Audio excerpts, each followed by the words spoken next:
please give an energetic and warm welcome to the one and only, the founder of English Lovers channel, Mr. Satyendra Singh.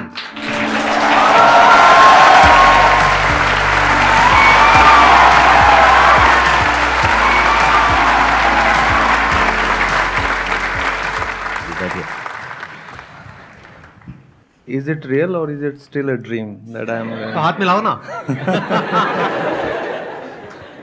Sir को देख के वैसे मुझे अभी समझ नहीं आ रहा कि मैं बोल क्या रहा हूँ, मैं कहाँ बैठा हूँ. पूरा ब्लैंक हुआ पड़ा है सीरियसली, क्योंकि यकीन कर पाना बड़ा मुश्किल है. शायद आप लोगों की भी वही फीलिंग हो रही है.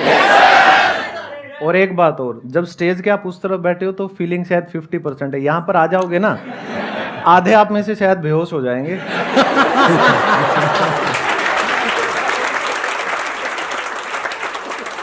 आप बताएंगे शॉर्ट में अपनी जर्नी के बारे में कि आपने क्या किया, कैसे किया और आज इस लेवल तक कैसे पहुंचे? पहले मैंने शुरुआत की थी, एमबीए किया जैसे नॉर्मल सभी अपनी ग्रेजुएशन करते हैं, फिर एमबीए किया और उसके बाद मुझे लगा कि कुछ लाइफ में करना है. तो मेरे जो ग्रुप था सभी दोस्त, कोई डॉक्टर बन गया, कोई इंजीनियर बन गया, तो मुझे लगा भाई तू तो रह गया, तू क्या करेगा. तो उस टाइम पे मैंने इंग्लिश का सहारा लिया. आप रहने वाले कहाँ के हैं? सर भिवानी हरियाणा से. भिवानी हरियाणा से. तो उसके बाद फिर मैंने स्पोकन इंग्लिश का वहाँ देखा, तो कोई ऐसा माहौल हमारे वहाँ पे नहीं था. सारे हरियाणवी में बात करते हैं. कॉलेज में आप जाओगे तो अगर आप हिंदी बोलोगे तो क्या देंगे, गणा मत है. बोला अंग्रेज चले गए, बोला तन्ना छोड़ गए. तो उस वजह से फिर मैंने भिवानी को छोड़ ही दिया. कॉलेज भी मैं कभी कभी जाता था. मैंने दिल्ली ट्रेन में आना जाना स्टार्ट किया. तो यहाँ मैंने 1-2 इंस्टीट्यूट ज्वाइन किए स्पोकन इंग्लिश के सीपी में, और वहाँ फिर मेरी हल्की सी जर्नी स्टार्ट हुई. और उस दौरान मेरा ये था कि यार इंग्लिश तुझे आती है नहीं आती, आपको सेल्फ बिलीफ नहीं हो पाता ना कि मेरी अच्छी कितनी है. तो उसके लिए आपको कोई पैरामीटर चाहिए होता है, कुछ टेस्ट करना होता है. तो उस टाइम पे नया नया 2005 या 6 की मैं बात कर रहा हूँ, मैं बहुत बूढ़ा हूँ. तो कितने हो वैसे, क्या एज है आपकी? सर मेरी 37 है. अभी नवंबर में 38 का मैं हूँ. मेरे से कम बूढ़े हो. सर आप तो अगले 50 साल भी बूढ़े नहीं होने वाले.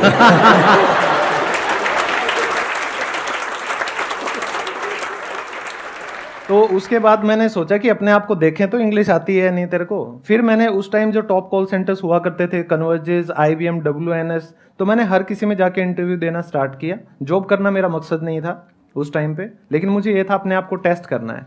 तो फिर कन्वर्जेस में शायद 200 या 300 स्टूडेंट्स यानी कैंडिडेट्स थे, और वहाँ जाके फिर 5 या 6 घंटे के सिलेक्शन प्रोसीजर के बाद मेरा अकेले का सिलेक्शन हुआ. तो तब मुझे लगा कि हाँ कहीं तो तुम पहुँच गए हो. तो वहाँ से स्पोकन इंग्लिश की जर्नी मेरी स्टार्ट हुई थी. लेकिन क्योंकि भेड़चाल में एमबीए कर रहे थे उस टाइम पे सभी, हम भी फंस गए उस चक्कर में. एमबीए किया, फिर बैंकिंग की जॉब्स निकलने लग गई. तो बड़े भाई ने और मैंने बैंकिंग के लिए अप्लाई किया. हम दोनों स्टेट बैंक ऑफ इंडिया में गवर्नमेंट जॉब लग गए, पेंशन वाली थी. तो क्या चाहिए, घर पे धड़ाधड़ रिश्ते आने लगे तो बस खुल के कुप्पा हो जाते हैं. ठीक है. और आपने कितने साल तक करी वो जॉब? 5.5 साल सर. 5.5 साल तक आपने वहां पे जॉब करी? हाँ जी. फिर ऐसा क्या हुआ आपकी लाइफ में कि आपने इतना बड़ा डिसीजन लिया कि उस जॉब को छोड़ करके अपना ये पाथ चुना? मतलब ऐसा क्या हो गया? सर सबसे बड़ी त्रासदी या सबसे बड़ी घटना आप कह सकते हैं, मेरी शादी हो गई थी.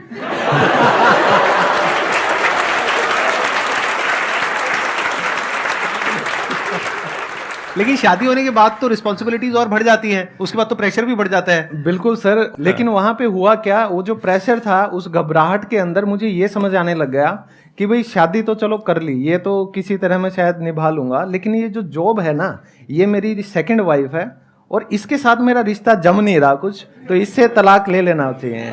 तो या तो मेरा जो रियल वाइफ है उनसे तलाक हो जाता या शादी उनसे हो जाता. तो मुझे लगा कि भाई तो अब उन्होंने भी सपोर्ट किया होगा.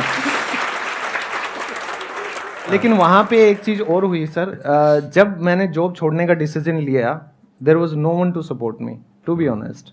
क्योंकि सोसाइटी के प्रेशर में इवन पेरेंट्स, फ्रेंड्स तो मेरे कभी रहे नहीं. मेरा आज तक कोई दोस्त नहीं है. आज तक नहीं था, आज के बाद है. मैं मजाक नहीं कर रहा.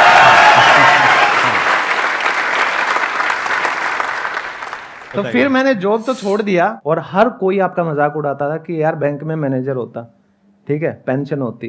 तो आते जाते लोग ताने मार के जाते थे. कोई भी घर में आता था, हर कोई टोंट मारता था, बोला क्या कर लिया. फिर मैंने कहा चलो इनको कुछ ना कुछ तो दिखाना चाहिए. फिर जो अंदर की आपकी आग होती है वो कहीं ना कहीं आपके लिए काम करती है. फिर मैंने 10 साल बाद दोबारा पढ़ाई शुरू की, मैंने बीएड कंप्लीट किया, फिर मैंने एमए इंग्लिश किया और एमए इंग्लिश में मुझे यूनिवर्सिटी में गोल्ड मेडल मिला, मैंने यूनिवर्सिटी टॉप की।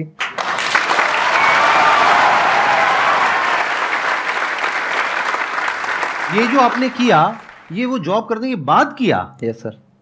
कमाल है। मतलब उस टाइम पे एज कितनी थी आपकी? मेरी एज अभी ये 3 साल पहले की बात है सर। तो तब आई थिंक आप सबसे सीनियर हो गए अपने वहां पे? मैं तो कॉलेज में सबसे बूढ़ा मैं ही था। सबसे बूढ़े आप ही थे। फिर उसके बाद ये यूट्यूब की जर्नी कैसे शुरू हुई? सर आपकी जो वीडियो है स्पीक इंग्लिश विद कॉन्फिडेंस, हाँ, उस वीडियो को देख के मैंने मेरी फर्स्ट वीडियो बनाई। मेरा एक कैसे सेशन बोलना आया था स्पीक इंग्लिश विद कॉन्फिडेंस, आज से आई थिंक 4 साल पहले, 4 या 5 साल Yes. पहले। तो अच्छा। मेरा चैनल बना है 2 साल पहले। अरे वाह, क्या बात है। और 2 साल में अच्छी तरक्की करी आपने, मानना हाँ जी। पड़ेगा। अब आपके जो भी क्वेश्चंस हैं इंग्लिश स्पीकिंग से रिलेटेड, या जो भी जो हेजिटेशन होती है इंग्लिश बोलने में, वो आप इनसे पूछ सकते हैं। गुड मॉर्निंग सर, मैं ना बेसिकली झारखंड से हूँ। यहाँ मैं डीयू की स्टूडेंट हूँ, एलएसआर की। तो मैं यहाँ आई हूँ, तो मैंने ये डिफरेंस देखा है ना कि वहाँ से और यहाँ में, यहाँ पे ऑलमोस्ट सभी लोग इंग्लिश ही बोलते हैं।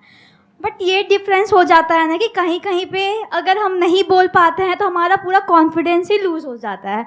लाइक मैं बहुत एक्सट्रोवर्ट टाइप की हूँ, बहुत बोलती हूँ, लेकिन ऐसा कहीं कहीं ऐसा एक प्लेस होता है कि जहाँ मैं नहीं बोल पाती, और शायद मेरे को उसका एक रीज़न लगता है इंग्लिश। तो सर उस टाइम पे कैसे, क्या डील करना चाहिए, क्या करना चाहिए? मैंने जैसे शुरुआत में बताया कि मुझे भी सेम आपकी तरह ही ये दिक्कतें फेस करनी पड़ी थी। आप में से कोई भी या इस दुनिया में कोई भी अगर कोई भी नई स्किल को सीखेगा और उसको कोशिश करेगा आजमाने की, तो फंबल तो होंगे, गलतियां तो होंगी। तो आपको ये सोचना है कि आपका मेन टारगेट क्या है, मेन गोल क्या है। उस रास्ते में हर्डल आएंगे, वो हर्डल हमारी ज़िंदगी में होते हैं जो अनचाहे दोस्त, ठीक है, और मैं उन्हें दोस्त नहीं कहता, मोस्टली आज के दिन दोस्ती के नाम पर टाइम पास चल रहा है। तो जो आपका रियल फ्रेंड होगा वो आपकी ग्रोथ में आपको सपोर्ट करेगा। चार्ल्स स्कूली एक अमेरिकन साइकोलॉजिस्ट हुए हैं, उनकी एक लाइन मेरी बड़ी फेवरेट है सर, आप कहें तो प्लीज। वो कहते हैं, I am not what I think I am, कि मैं वो नहीं हूं जो मैं सोचता हूं। I am not what you think I am, मैं वो भी नहीं हूं जो आप सोचते हो कि मैं हूं। I am what I think you think I am, कि मैं वो हूं जो मुझे लगता है कि आप मेरे बारे में सोचते हो। तो हम हमेशा हमारी एक इमेज कैरी करके चलते हैं। तो आपको ये सेल्फ रियलाइजेशन अंदर से होना चाहिए कि आपके हितैषी कौन है और आपके अगेंस्ट कौन है। तो अगर आपका मेन गोल सही है, आपको लोगों को दिखाने के लिए आगे नहीं बढ़ना, खुद के लिए आगे बढ़ना है, तो मेरे हिसाब से ये दिक्कत कभी नहीं आएंगी। और आप अपनी बस जर्नी कंटिन्यू रखो, consistency is important. There are lot of places जहां पर के आप जा करके इंग्लिश सीख सकते हैं, जहां पर और भी लोग आ रहे हैं सीखने के लिए। उसमें कुछ बहुत महंगे भी हैं, कुछ सस्ते भी हैं। तो इसलिए नहीं जा रहे आप इंग्लिश सीखने के लिए, क्योंकि वो तो आप यूट्यूब पर भी सीख सकते हैं, वहां पर आप जा रहे हैं प्रैक्टिस करने के लिए। तो वहां पे आप अपना सर्कल बना सकते हैं। अगर क्लास में मानो 20 बच्चे हैं, उसमें हर तरह के होंगे, कुछ की एज ज्यादा होगी, कुछ की कम होगी, और कुछ ऐसे भी होंगे जिनकी जो इंग्लिश है और जो एक्सेंट है वो आपसे भी 100 गुना खराब है। तो अगर आप उनको थोड़ा सा हेल्प करें तो आपका कॉन्फिडेंस अपने आप बढ़ जाएगा। देखो, कॉन्फिडेंस को बढ़ाने के 2 तरीके होते हैं। या तो अपने आप को ऐसा बना लो कि आपके अंदर किसी का कोई डर ही ना हो, सामने कोई भी आ जाए, कितने भी आ जाए, कोई फर्क ही ना पड़े, ये एक तरीका होता है। दूसरा होता है किसी ऐसे सर्कल में चले जाओ जहां पर के बोलते नहीं है अंधों में काना राजा, वहां भी बड़ा कॉन्फिडेंट फील होता है। सही बता रहा हूं आपको कि मतलब अगर एक बड़े तालाब में छोटी मछली होने से अच्छा है छोटे तालाब में बड़ी मछली हो जाओ। ये भी एक तरीका है कॉन्फिडेंस को बढ़ाने का। तो ऐसी किसी जगह पे चले जाओ जहां पर के वो आपको टीचर का दर्जा दे दे, जैसे टीचर जाए, अरे ये तो ऐसी भी जगह होती है। क्योंकि अगर आप ऐसे लोगों के बीच में रहोगे जो बचपन से इंग्लिश बोल रहे हैं, तो आपका कॉन्फिडेंस और कम हो जाएगा। एकदम से तो आप ओवरनाइट तो उनके लेवल पे नहीं आ सकते। बिल्कुल ऐसा है जैसे किसी को क्रिकेट खेलना है, अब मुझे खेलना है, अब मैं जा करके किसी टॉप प्लेयर के साथ में खेलने लग जाऊं, तो मेरा जो बचा खुचा कॉन्फिडेंस है वो भी खत्म हो जाएगा 4 दिन में। बिल्कुल। अब मैं अगर चला जाऊं वहां पे पार्क में बच्चों के और हर बॉल पे छक्का, अरे भाई तो समझे कॉन्फिडेंस तो बढ़ ही गया ना।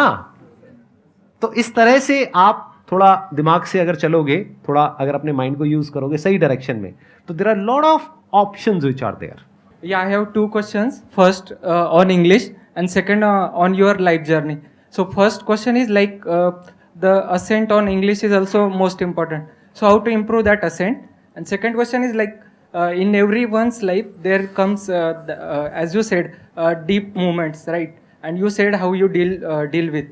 it. But how can we as a youth deal with that? सबसे पहली प्रॉब्लम जो हम एक्सेंट की बात करते हैं, आपने एसेंट कहा, दैट इज एक्सेंट। तो इसमें हमारी गलती है ही नहीं, टू बी ऑनेस्ट। हम एक बात को समझें कि हमारी जो इंग्लिश जो हम सीख रहे हैं that is ESL, English as a second language. तो हमारी जो मदर टंग है, जो हमारी मातृभाषा है, वो हिंदी, मराठी, गुजराती, ये मतलब 22 भाषाएं हमारी कोई सी भी हो सकती है। तो हमारा जो एक्सेंट है वो डिपेंड करता है MTI। तो MTI होता है मदर टंग इन्फ्लुएंस। तो मान लो अगर मैं हरियाणा से हूँ, तो अगर मैं कहता हूँ अरे भाई देखेंगे अंग्रेजी सीख ली जाएगी तो सीख ली जाएगी ना, आप इन बेरा कोई फर्क नहीं पड़ता हमारा, ठीक है, बोला घने अंग्रेज आयर चले गया, हमने कोई ना सिखा पाया। तो अगर मैं मेरी यही टोन कंटिन्यू रखूं तो जो मेरा गला है, जो वोकल कॉर्ड्स हैं, वो उसी के अकॉर्डिंग सेट हो जाते हैं। तो मैंने इस बात को कुछ ज़्यादा ही सीरियसली ले लिया। तो मेरे आस पड़ोस वाले सारे मेरा मजाक बनाते थे हिंदी में बात करके, देख आ गया अब ये हिंदी में बात करेगा। चलो कोई बात नहीं।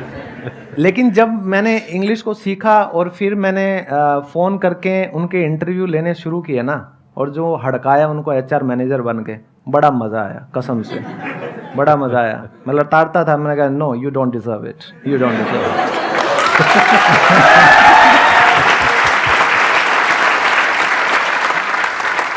तो आपको एक्सेंट इंप्रूव करना है तो अच्छी इंग्लिश को सुनिए और अच्छी इंग्लिश बोलकर उसकी प्रैक्टिस कीजिए, तो नॉर्मल इंग्लिश आपको हो जाएगी, आप वैसे प्रैक्टिस कीजिए। पहला तो आपका सवाल था एक्सेंट वाला।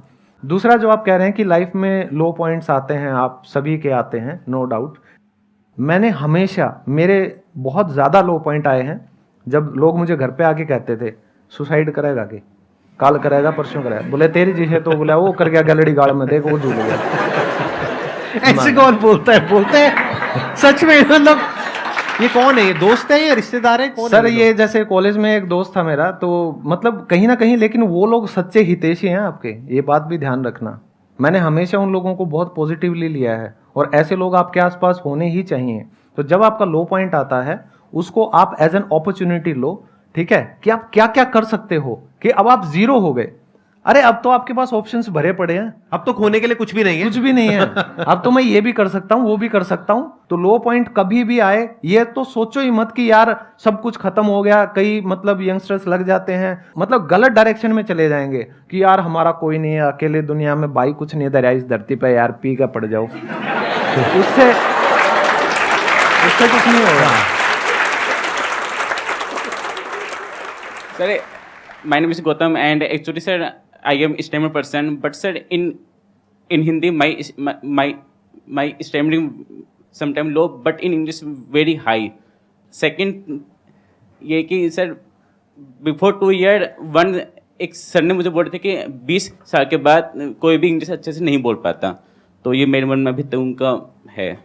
आपको कहीं ना कहीं लाइफ में या अपनी फैमिली में शायद कुछ है जो मतलब आप उभर के 100% अपनी पर्सनैलिटी से ऊपर नहीं आ पा रहे हो, कहीं ना कहीं कॉन्फिडेंस आप में कम है, ठीक है। तो लाइफ में आप हो सकता है कि कुछ करना चाहते हो लेकिन आपको लगता है शायद मैं नहीं कर पाऊंगा, तो वही बात आपकी हिंदी में आ जाती है।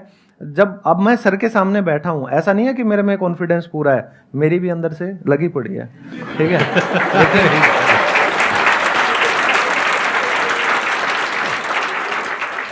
आई थिंक मैं यहाँ पे थोड़ा सा ऐड करूंगा, ये जो बात ये बोल रहे हैं ना, इन्हीं के क्वेश्चन में इनका जवाब है। इनको किसी ने ये बोला है, इनके किसी सर ने या किसी ने बोला है कि 20 साल की एज के बाद में जा करके आप इंग्लिश नहीं सीख सकते हो, तो ये इनके माइंड में बैठा हुआ है। This is a mental block. ये पूरा मेंटल ब्लॉक है सर, ऐसा बिल्कुल भी पॉसिबल नहीं है। आपको मैं सच बात बताऊं तो जब मैंने चैनल मेरा वायरल स्टार्ट हुआ था तो मुझे 50 साल 60 साल ऐसे मेरे इतने ज़्यादा स्टूडेंट्स हैं, तो शुरू में एक्साइटमेंट होती है ना, सब्सक्राइबर से बात करेंगे, तो नंबर भेजते थे या मेरा मांगते मैं फट दे देता था, बात करते थे, हेलो जी हेलो। तो एक कोलकाता से एक लेडीज़ थी 60 ईयर्स ओल्ड, उन्होंने मुझसे इंग्लिश सीखी और उन्होंने इतना आशीर्वाद दिया मुझे, तो मुझे समझ ही नहीं आया कि मतलब मैं किन शब्दों में खुद को भगवान को धन्यवाद दूं कि मेरे को एक टीचर बनाया, कि मैं किसी की लाइफ में कोई चेंज ला पाया। तो आपका ये जो मेंटल ब्लॉक है ये बिल्कुल गलत है। वो जो टीचर या कोई भी इंसान जिसने आपको ये चीज़ कही थी उसकी ज़िंदगी में दोबारा शक्ल मत देखना वो निहायत ही हाँ निकम्मा और नेगेटिव किस्म का इंसान है। ऐसे इंसान का जो ओरा होता है ना वो भी आपको खराब कर देता है। ठीक है, पॉजिटिव लोगों के साथ रहो, सर की वीडियोस देखते रहो, ऐसा कुछ भी नहीं है। चाहे आप 70 साल के हो जाओ, 75 साल के हो जाओ, जब तक आपका दिमाग 1% भी चल रहा है, आप इंग्लिश क्या दुनिया की कोई भी भाषा सीख सकते हो, उसमें कोई भी वो नहीं। Excellent point. Thank you so much ji, thank you so much.